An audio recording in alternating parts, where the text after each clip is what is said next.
saya hormati Ibu dan Bapak dosen serta guru PAMO. Berikut saya mengadakan wawancara dengan Wakakurikulum Ibu Dr. Anda Hajar Rozani. Mohon kesediaannya ya Bu.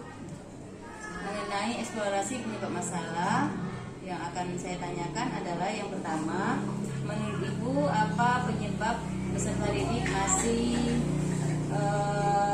belajarnya masih di bawah KKN? Baiklah, terima kasih pada Ibu Sri Purnama SPD. Saya akan mencoba menjawab pertanyaan dari Ibu tentang mengapa hasil belajar anak tidak sesuai turun dari KKN, tidak sesuai dengan KKN. Karena KKN itu ada 3 macam untuk mencapai KKN itu. Pertama, adanya karakteristik muatan mata pelajaran. Artinya apa? Dalam menetapkan KD, kadang-kadang KD yang diminta itu terlalu tinggi, sedangkan anak belum sampai ke sana dalam pemahaman materinya. Terlalu tinggi. Sehingga anak dalam mengikuti pelajaran itu mengalami kesulitan. Itu yang pertama. Yang kedua adalah karakteristik peserta didik atau intake, di mana intake atau input kita ketika anak tes masuk ke madrasah kita, di antaranya ada yang intake-nya itu dari yang menengah ke bawah, sehingga dalam melaksanakan proses belajar mengajar karena dia intake-nya menengah ke bawah mengalami kesulitan. Itu disebabkan. Itu yang ketiga, yang kedua. Yang ketiga, kondisi satuan pendidikan dan daya dukung. Jadi, daya dukung itu sangat penting untuk meningkatkan KKN kita. Kenapa? Sarana dan prasarananya. Pertama, satuan pendidikan harus mempunyai sarana yang lengkap untuk mendukung pendidikan. Di antaranya mungkin komputer, laptop, kemudian adanya labor yang tersedia dengan baik, kemudian buku-buku pendukung. Nah, kalau di MTS kita, kalau buku itu alhamdulillah sudah lengkap. Tapi kalau untuk fluid care itu agak kurang. Jadi disitulah kekurangan di sekolahan, di madrasah kita tentang sarana dan prasarananya. Walaupun ada, cuma hanya sedikit, tidak mencukupi, sehingga anak untuk belajar, kalau belajarnya pakai komputer itu anak kurang apa? Bukan kurang daya, bukan kurang kurang alat, maksud saya kurang alat tidak mencukupi untuk anak satu-satu. Kemudian adalah ruangan belajar juga itu belum maksimal untuk di madrasah kita. Kadang anaknya ruangan sedikit, anaknya terlalu full. Itu juga mempengaruhi KKN, sehingga dalam belajar anak tidak fokus. Saya rasa itu untuk pertanyaan yang pertama. Pertanyaan kedua, menurut Ibu apa solusi untuk permasalahan ini? Solusinya adalah pertama, kalau KD disesuaikan dengan kemampuan anak, sehingga anak bisa mencapai KD dan tidak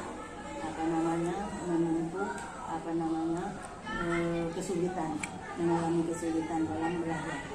Yang kedua adalah ketika penerimaan siswa, kita harus mencari input yang dari sedang dan ke atas kualitasnya. Kemudian yang ketiga adalah madrasah memenuhi sarana dan prasarana untuk belajar. Saya rasa itu solusinya. Baik, lanjut ke pertanyaan selanjutnya. Menurut Ibu apa penyebab guru masih menggunakan metode ceramah Kemudian guru juga masih kurang dalam menerapkan pembelajaran inovatif, dan juga sehingga guru kurang berkolaborasi untuk menciptakan, membuat, merancang pembelajaran inovatif itu sendiri. Ya. Metode ceramah itu adalah metode yang sudah lama dipakai. Dari zaman dahulu itu ceramah itu sudah ada. Jadi di madrasah, di sekolah lain itu yang paling utama, yang pertama kali dipakai adalah ceramah. Memang metode ceramah itu apapun metode pembelajaran, metode ceramah itu tidak boleh tinggal. Harus ada ceramah. Tanpa guru berceramah, tanpa guru menerangkan, itu anak tidak mengerti. Jadi ada ceramah sedikit ya, atau penjelasan itu sudah termasuk metode ceramah.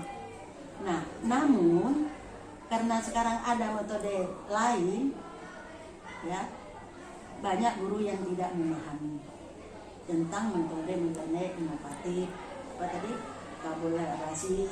Itu banyak guru yang belum memahami, sehingga banyak guru yang belum menerapkan kepada peserta didik. Dikarenakan apa? Tidak ada, kurangnya pelatihan kepada pendidik atau guru.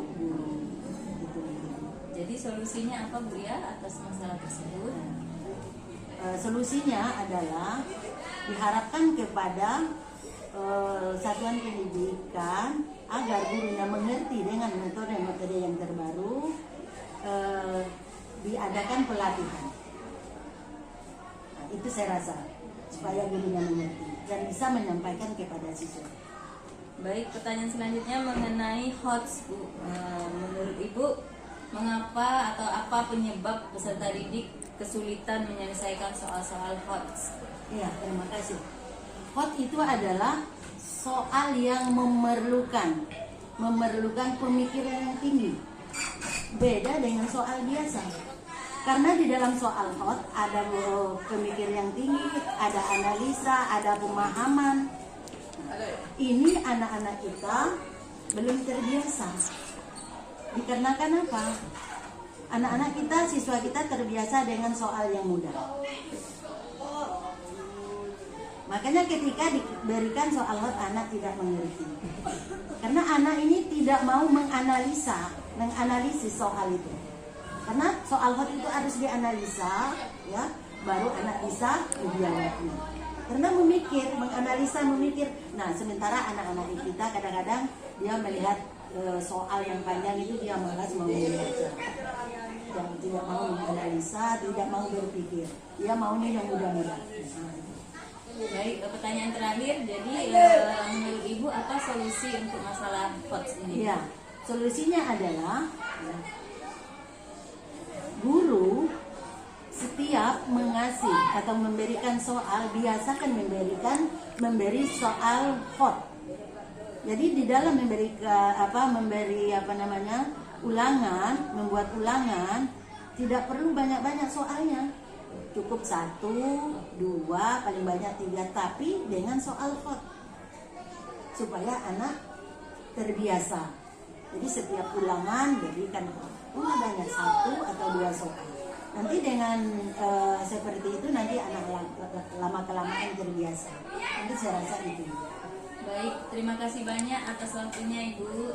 Wawancara ini sungguh memberi pencerahan untuk kami yang sedang menganalisa evaluasi penyebab masalah. Demikianlah saya akhiri. Wassalamualaikum warahmatullahi wabarakatuh.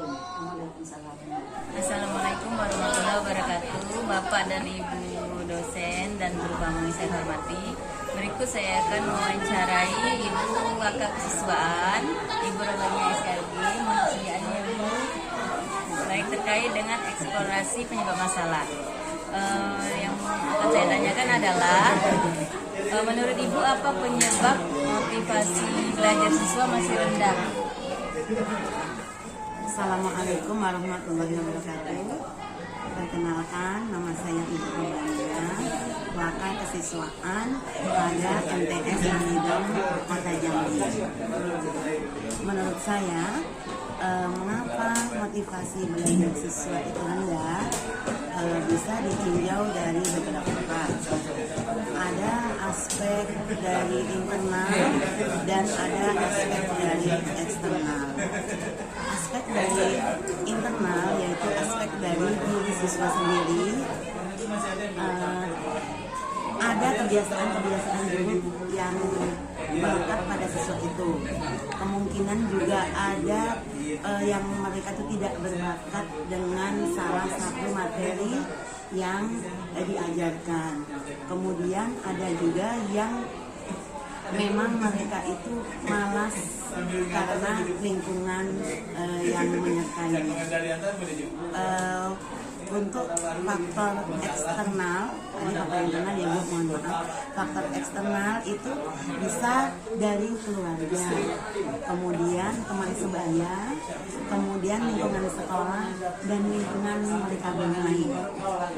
Untuk dari keluarga yang perhatian dari orang tua itu sangat penting. Hubungan orang tua dengan anak yang sangat dekat, bahkan perhatian orang tua untuk setiap langkah-langkah siswa itu, anak kita itu sangat mempengaruhi pola belajar siswa. Kemudian kalau dari lingkungan sebaya, anak itu juga berpengaruh karena dengan teman sebaya yang memang motivasi belajarnya tinggi akan mengikuti motivasi belajar yang tinggi. Tetapi apabila bergaul dengan temannya yang memang motivasi belajarnya rendah, juga akan berpengaruh dengan cara belajar siswa tersebut. Kemudian dari lingkungan tempat bermain begitu juga, karena ada lingkungan yang situasinya mendukung untuk proses pembelajaran siswa ataupun kegiatan-kegiatan siswa yang ada di sekolah. Kemudian ada lagi lingkungan sekolah itu sendiri. Lingkungan sekolah itu sendiri terdiri dari memang lingkungan yang kondusif, juga terdapat di situ selain lingkungan kondusif, sarana prasarana yang ada juga guru.